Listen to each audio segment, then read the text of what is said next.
না না, আমি থাকবো না, আমি কারোর কথা শুনবো না, আমি এখনই রেগে মেগে ভেতরে চলে যাবো। বিয়ে বাড়িতে ডেকে এনে আমাকে অপমান করা হচ্ছে।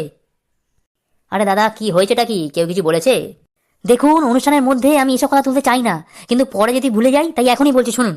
ওই দেখো, আপনারা পকোড়া স্টল দিয়েছেন কি জন্য? যাতে লোক খেতে পায় তো নাকি? হ্যাঁ, তা তো নিশ্চয়ই। কিন্তু আমাকে ওরা অপমান করলো কেন?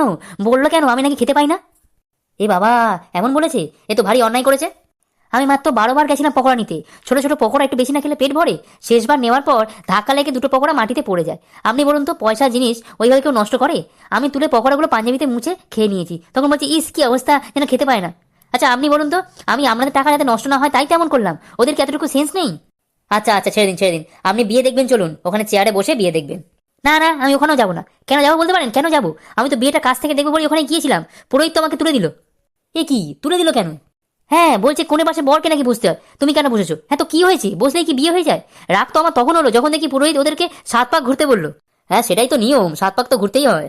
নিয়ম তো কি হয়েছে? আমি শুধু বলেছিলাম যে ওরা তো বিয়ের আগে নিকো পার্ক থেকে শুরু করে জুরাসিক পার্ক সব জায়গায় ঘুরেছে, এখন আবার এত ঘোরাঘুরি কি দরকার?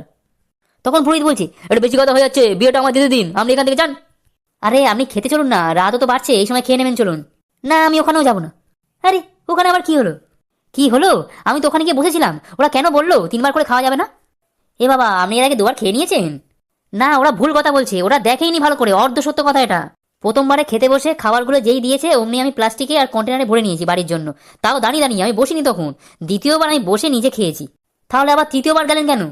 কেন গেছিলাম? কারণ দ্বিতীয়বারে ফিশ ফ্রাই আর মাংসটা রিপিট করেনি, তাই গেছিলাম আবার। এ কি রিপিট করলো না কেন? সেটা আপনারাই জানেন, শুধু আমায় বললো প্রথমবারই যে বেশি করে চেয়ে নেয় তাকে আর রিপিট করবো কেন। ও, এই ব্যাপার। তো খাওয়া দাওয়া কি ভালো হয়েছে? হ্যাঁ, এমনি খাওয়া দাওয়া ভালোই হয়েছে, শুধু একটাই যে একটু ত্রুটি ছিল। কি ভুল হয়েছে বলুন তো? মেনু কার্ডে আইসক্রিমের ঠিক নিচে একটা খাবারের নাম ছিল, ওটা দেয়নি। কি বলছেন? কি নাম ছিল তো দেয়নি? কি নাম ছিল? হ্যাঁ, দেয়নি তো। আইসক্রিমের ঠিক নিচে লেখা ছিল পরিবেশনায় খোকন কাটেরার, ওই খাবারটা তো দিলই না। এই আন্তর্জাতিক ভুলের কোনো ক্ষমা হয় না। ধ্যাৎ, আপনি আসুন তো এবারে।